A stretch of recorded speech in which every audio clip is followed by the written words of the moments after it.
Hey everyone, it's Danny Dhaiphong here, and I am joined by Scott Ritter, former UN weapons inspector, deep friend of this show. As we speak, Israel is conducting major strikes on Iran, and so we're just going to get started right away. Scott, talk about what has happened here. What do we know so far, and what is the implications of all of this? Well, Danny, as you know, I've been saying for some time now that Iran has positioned itself to become a nuclear weapons threshold state. It has openly bragged about this, and it is behaving in a manner which, only exacerbates the problem. Iran is its own worst enemy, and now it's paying the price. Israel has launched a massive, Pearl Harbor style attack against Iran. Working in concert with the United States. I think that's one of the important messages that has to come out of this, is that this is a joint Israeli-U.S. attack. The United States has tried to create the impression that it has distanced itself, that it is not part of this, but it's an absolute lie. The President of the United States has put out a social media posting that directly implicates him and the United States in the planning and preparation of this attack. And it's clear that the United States and Israel conspire to create an impression that they were seeking a diplomatic off-ramp with a sixth round of negotiations to be held in Qatar on Sunday, and that Israel would withhold any decision on potential military action until after this. The United States helped feed this perception, and this was designed to lull Iran into a false sense of complacency. But the bottom line is Iran fooled around, and Iran has found out. Now we'll find out what capability Iran has in terms of retaliation, but the Israeli attack is extremely sophisticated. I think I was on your program. I know I was speaking with Professor Morandi when I said, when this happens, it'll begin with a decapitation strike. I said it straight to his face. And I also told him how it will happen. I said, Iran, the Israelis have shown that they have drone operation capability inside Iran. We saw that manifested when they launched a drone strike against Hania in Tehran on Inauguration Day. And I said, they will use these drones to assassinate senior Iranian leadership. And they have done just that. This is a decapitation strike designed to rip Iran's, hardliners out of the picture. We know, and we have known for some time now, and we've discussed this, the Iranian president does not want confrontation. The Iranian president is looking for a diplomatic off-ramp. He's the one who put the kibosh on True Promise 3 being launched a while back. He has consistently said that he's looking for better relations with the West, a negotiated outcome. He has been vociferously opposed by hardliners in Iran, especially in the Iranian Revolutionary Guard command structure, but also from within the senior leadership in advisory bodies advising the supreme leader. Shamkhani was somebody who I've called out consistently for his irresponsible rhetoric when it comes to Iran's nuclear threshold status. You can't sit there and tell Israel that Iran is ready to have a nuclear weapon anytime it wants to, and not expect Israel to take action, not expect the United States to take action. Now, Shamkhani is either dead in the hospital, and the senior Iranian Revolutionary Guard structure has been eliminated. Now, they've been replaced, but how long will it take these replacements to get things in order to be able to launch a concerted strike? Meanwhile, what the Israelis are hoping is that you've created a window of uncertainty inside Iran. So that there will be voices saying, we don't need to escalate this. Israel has come out and said, let us willingly step aside and let us finish the destruction of your nuclear facilities, and we won't strike your oil production, meaning we'll let you live and thrive as long as we get to finish this. Now, I don't think this is going to be what the Iranians do, but the point is, this is an extremely sophisticated attack carried out by Israel, once again showing that Israel has penetrated Iran to an extent that is matched only by its penetration of Hezbollah. How did Israel know the home addresses of all the Iranian senior leaders? How did they know where they would be home, what rooms they'd be in order to carry out this strike? That shows that Israel, has its intelligence hooks deep inside. And the sophistication of their targeting, we don't know enough about the specific targets struck, but we do know that Israel like the United States, lacks the conventional capacity to take out Iran's deeply buried infrastructure. But if you take a look at, again, the Iranians are their own worst enemy. They really are. Statements made by Iran in the aftermath of the IAEA's board of directors statement, where they talked about what they're going to do. We're going to install advanced centrifuges. We're going to open up a third underground facility. We're going to make movements so that we are on the cusp of having nuclear weapons. Well, gosh, tell the Israelis you're going to do that, and they blow the places up.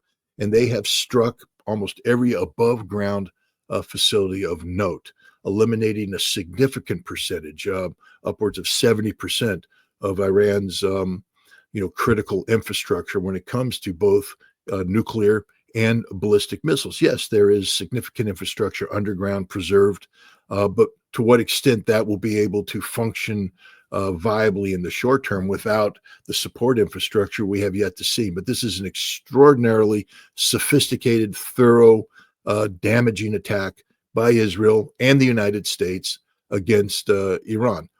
The sustainability of this strike is unknown. I mean, we've spoken about Iranian air defenses. There are no Iranian air defenses anymore because Iran launched drone strikes that took them out.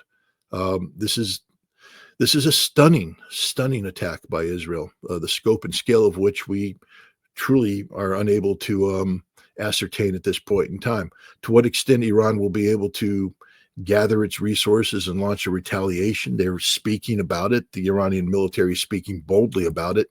But, I guess we have to wait and see. But either way, I'll make the final point here. This isn't about Iran's nuclear infrastructure. That's just the excuse. This is a regime change operation, just as I told Professor Miranda it would be. If this decision was made to initiate major military confrontation between Israel and Iran, there is only one outcome, and that is the destruction of the Iranian regime. And the only way Iran survives is to destroy Israel. And that's the level of war that we're facing right now. Maybe you can talk about some of the details of this operation. I mean, we know that Hossein Salami, the IRGC chief, has been killed. We know that Commander Major General Mohammad Bagheri has been killed. We also know that there have been several nuclear scientists who have been killed in Iran. We also know that many residential areas have been targeted in Iran, in Tehran in particular. We know that our friend Professor Morandi was sharing some of those horrific images.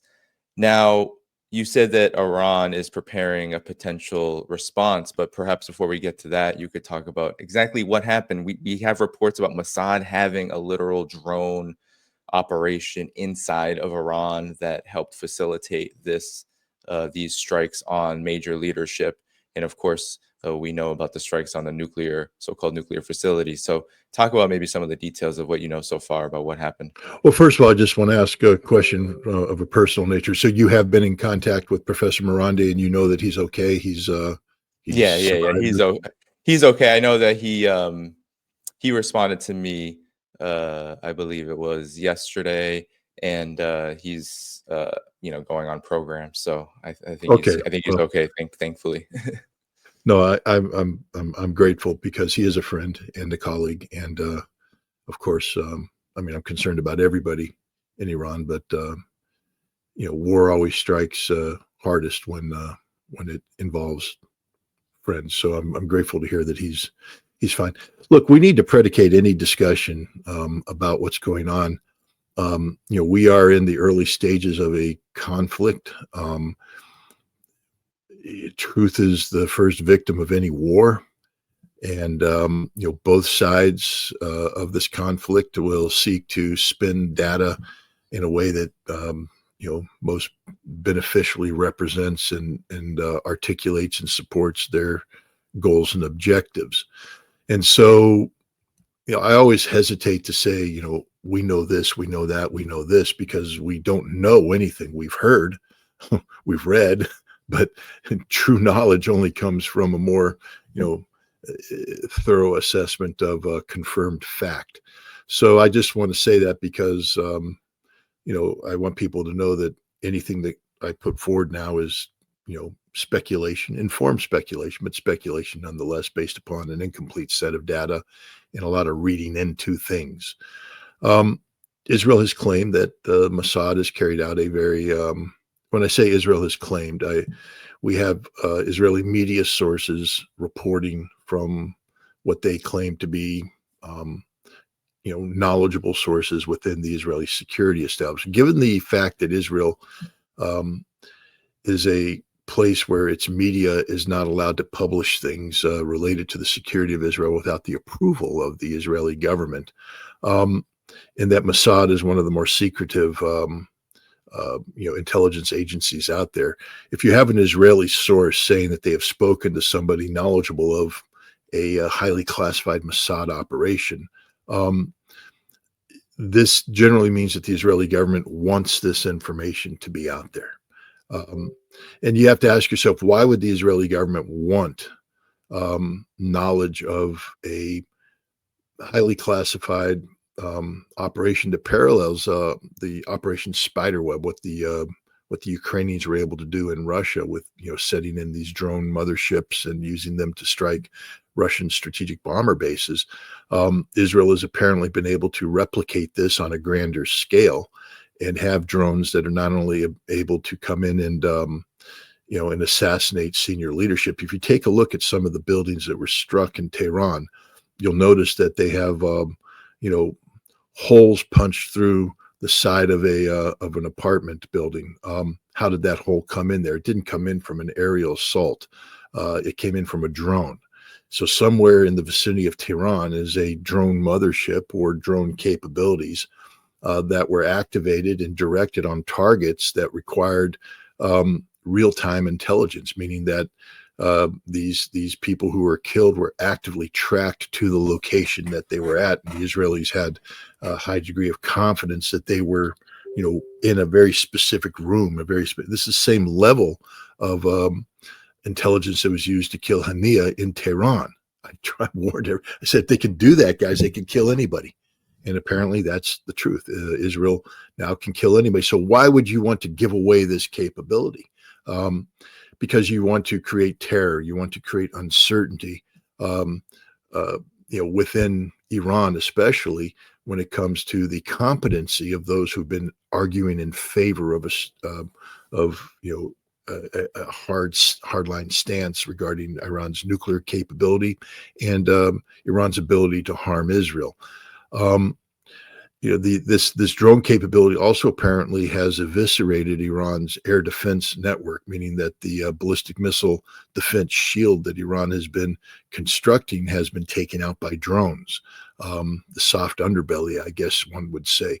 It also appears that Iran's immediate retaliation capacity in terms of deployed ballistic missile launch capability, the launchers that were out there. If you saw, Iran has disguised many of its launchers as trucks, is 35-foot trucks or longer, civilian trucks. But when the time comes, the truck will park, the canvas will be brought back, and you'll have a launcher that fires the missile.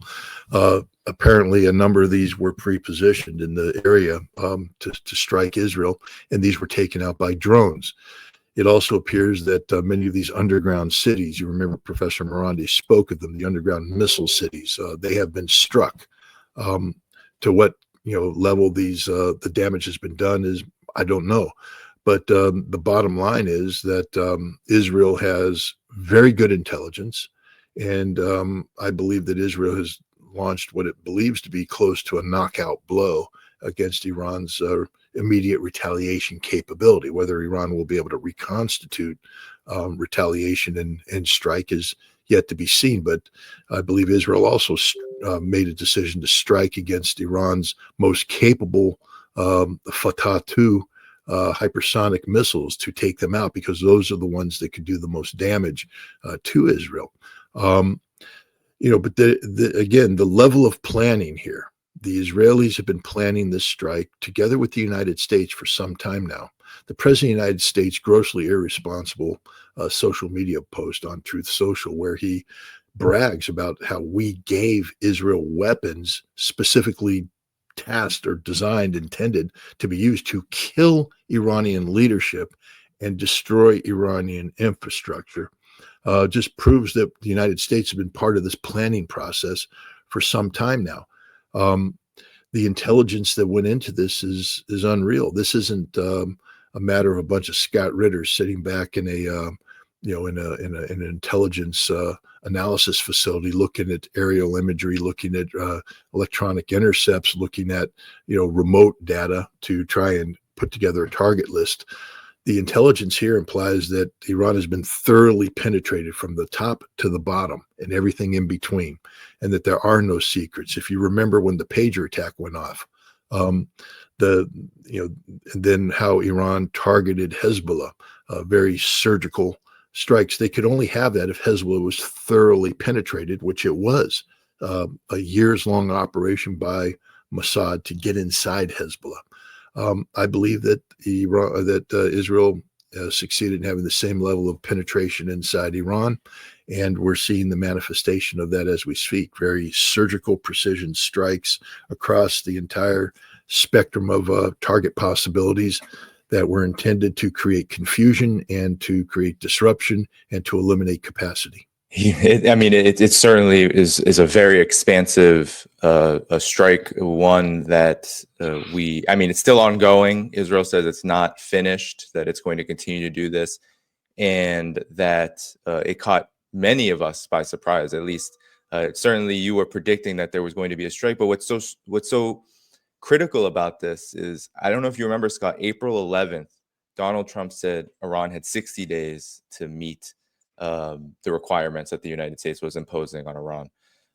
60 days later, June 11th, suddenly Israel is conducting these strikes. So the United States, exactly as you said, it's definitely coordinated with the United States. Israel keeps saying it. The United States keeps pushing back and saying, no, we weren't involved. And then they'll say, well, maybe with logistics, maybe with this. But it seems like this was planned as perhaps the response to Iran's unwillingness to go along with U.S. terms around the nuclear negotiations. But perhaps you can comment on this, Scott, and then maybe also comment on the Iranian response now, because as you said, they've taken a significant hit. But what do you believe Iran could be capable of? Because Israel is still demonstrating a lot of concern about this. The United States is very concerned about this.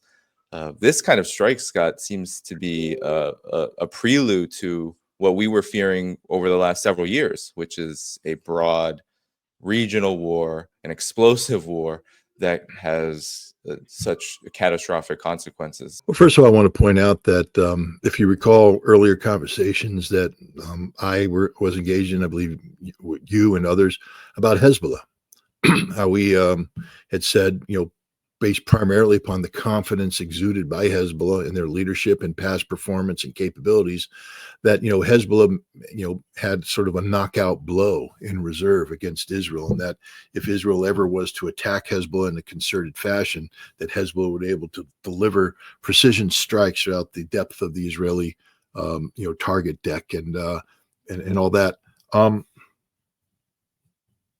No, Israel penetrated Hezbollah, took out that capacity, and Hezbollah turned out not to be able to carry out the actions that it had threatened it was prepared to do so. So I need to bring that up because, we have, and I have, and Professor Mirande has, and you have, we've been speaking about, the danger of a conflict with Iran because of Iran's purported ability to launch retaliation that would be devastating to Israel. That yes, Israel could launch this attack against Iran, but Iran would respond with thousands of missiles that would blanket Israel, eliminate Israel, do all this. And we believed it because Iran had demonstrated the capacity to launch missiles against Israel and to strike targets and to overcome Iron Dome. And Iran has a ballistic missile production facility, and they had overlaid this, and there's resilience and all this. But what nobody factored in is what happens if this solid edifice we're talking about, the Iranian defense establishment, has been thoroughly penetrated and turns out to really have a rotten core, and that there is no sustainability here. What if Israel has succeeded in gutting Iran's retaliatory capacity the same way that they gutted Hezbollah. I'm not saying that's the case. I'm just saying that that appears to be the Israeli intent. So we won't know what Iran could do until Iran does it. And, we have the Iranian military saying that, Israel started this, our response will be lethal, and things of that nature. But until it manifests itself, until Iran is actually able to deliver on, its threats, one has to understand that the intent of the Israeli strike was to destroy capacity and to generate uncertainty. Iran has suffered a huge, huge loss. These senior leaders who were killed were central to Iran's planning and for the political fight that was taking place inside Iran. You can't ignore this. You can't ignore the fact that there was a significant political battle taking place inside Iran about its nuclear program, Israel, etc. And those people who the hardliners are all dead. I mean, this is a devastating strike. Now, people have been replaced, but what's going to happen on the second round? Will Israel come out and take out these people? And then who's the third layer? Boom. This is what happened with Hezbollah. Nasrallah was killed. His successor was killed. His successor was killed. And eventually the Hezbollah stopped naming the successors and said, we're out. We finished. We're done. Is that, I believe that's the intent here. Whether or not Israel will be able to pull it off is another question. But the one thing you have to know about the Israelis is that they plan very thoroughly.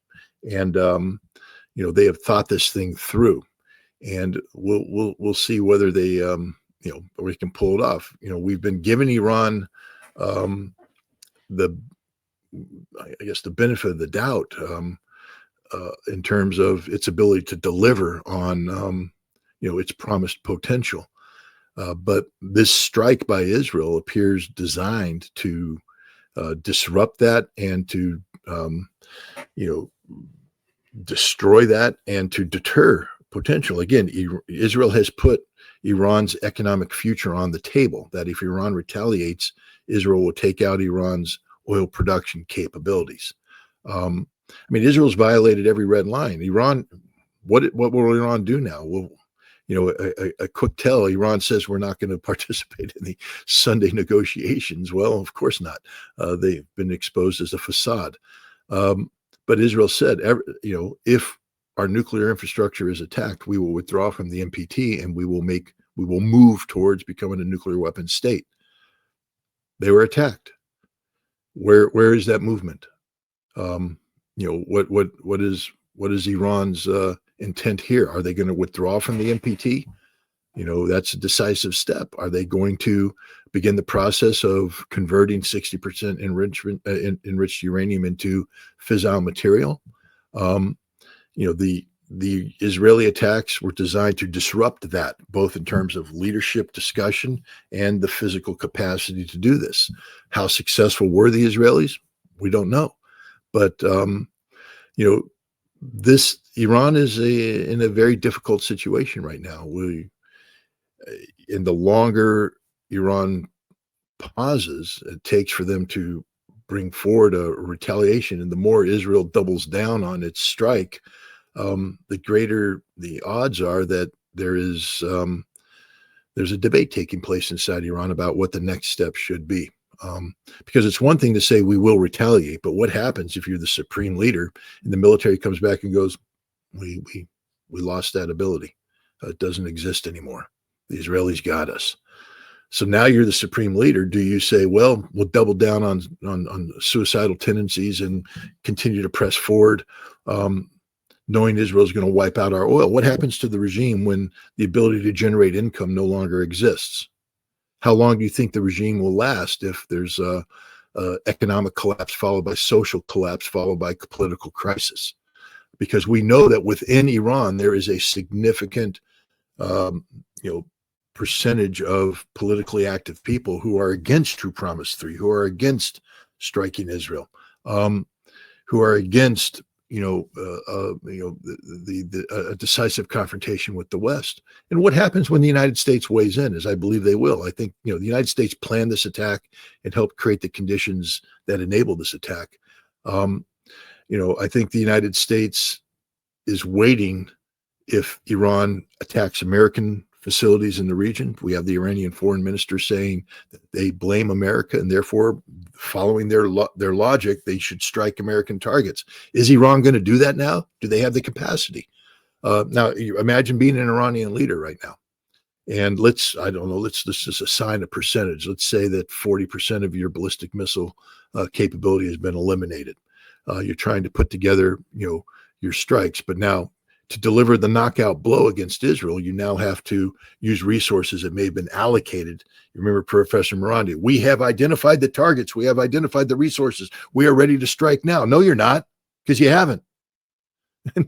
You may have identified the targets. You no longer have the resources. You have to reallocate, replan.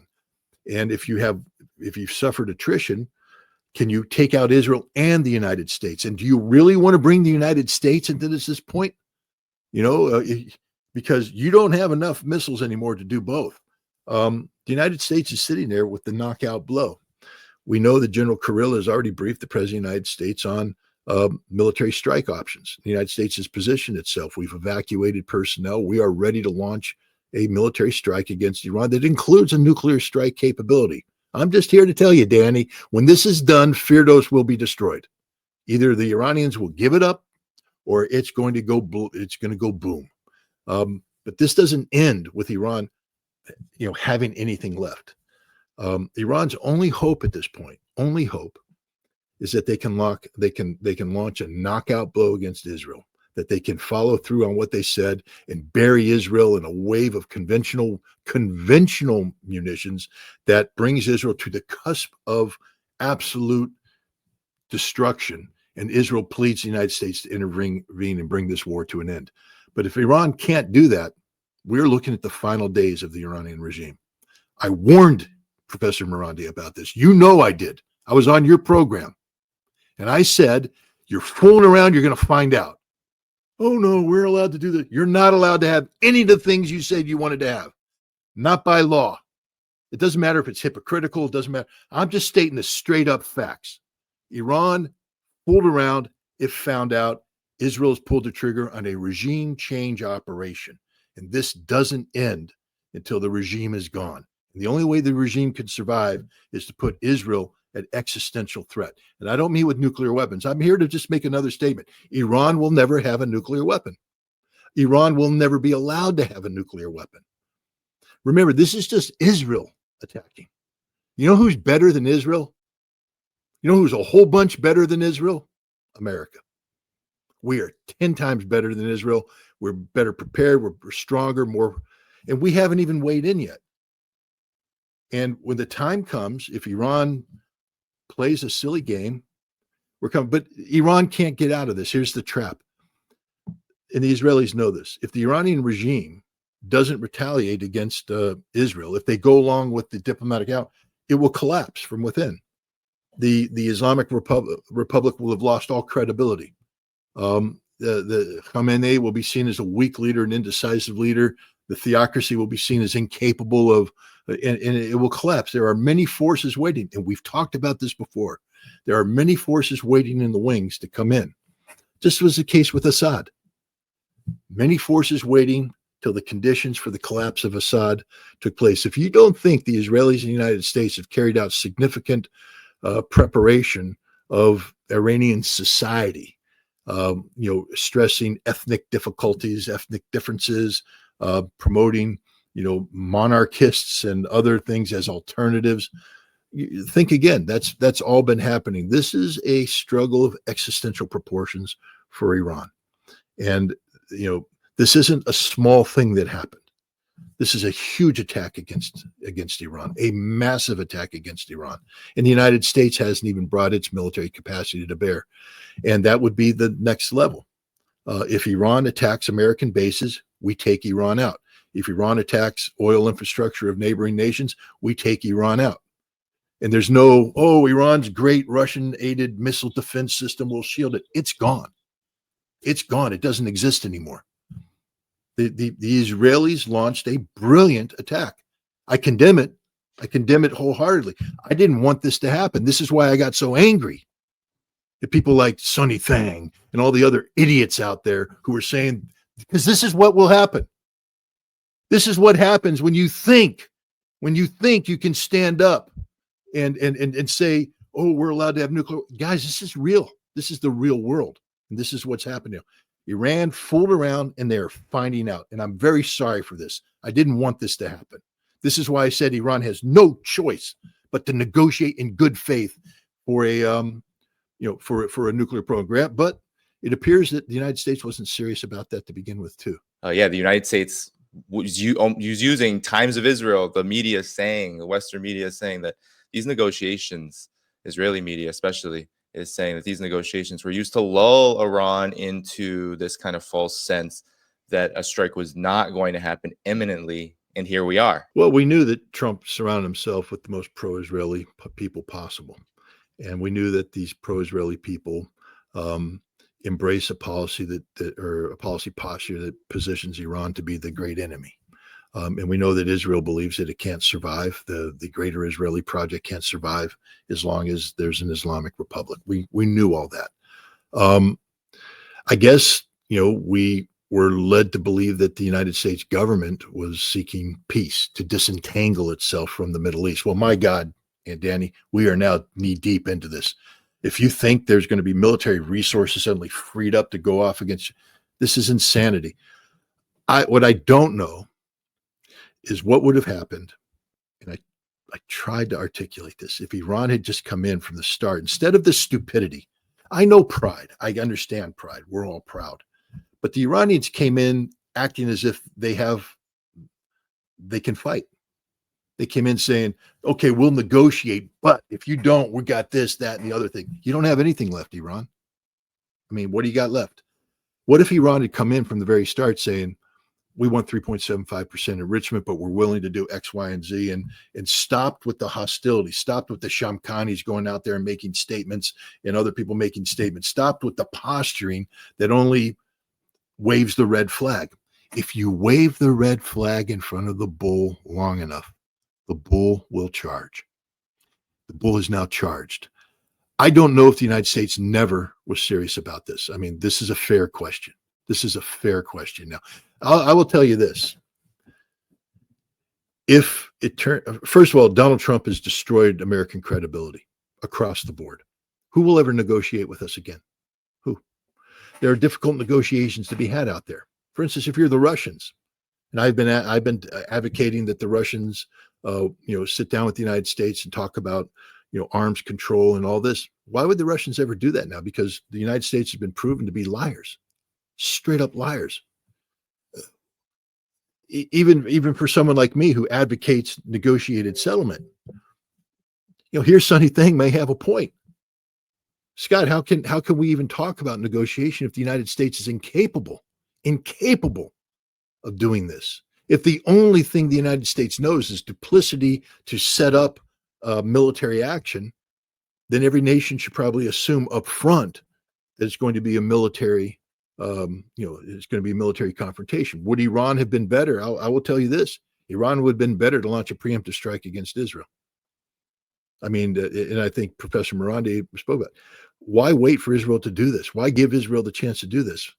Why not just destroy everything up front and put Israel and the United States in a bind? Well, the answer is because the United States will end up nuking Iran, which I believe we're going to end up doing anyways, by the time that either the regime collapses and voluntarily gives up this capacity, or we will use the weapons necessary to eliminate this capacity. But either way, this capacity will no longer exist. But we've destroyed the credibility of the United States. We have no credibility, none whatsoever. The president's stupid tweet will go down in history as the nail in the coffin of American credibility, because Marco Rubio and everybody was out there saying, we didn't have anything to do with this, hands clean. No, not us, not us. The president came out and said, no, we've been literally planning with Israel for years, giving them the weapons to assassinate people, kill people, destroy infrastructure, and we did this. He brags about it. I talked with Judge Napolitano. I said, if Marco Rubio was presenting the defense of America, saying, no, we didn't have anything to do with this, blah, blah, blah, then the Iranian prosecutor came up and put the president's statement, where's that defense go? It's out the wall, out the window. It's gone. So this condemns America. I mean, and this is bad for me as an American who has been saying that America could be a force for good, that America has the potential to be seen as a legitimate player when it comes to, using negotiation and diplomacy to achieve nonviolent outcomes. That's out the window. The United States of America apparently is only capable of one thing: violence. And the president has proven that.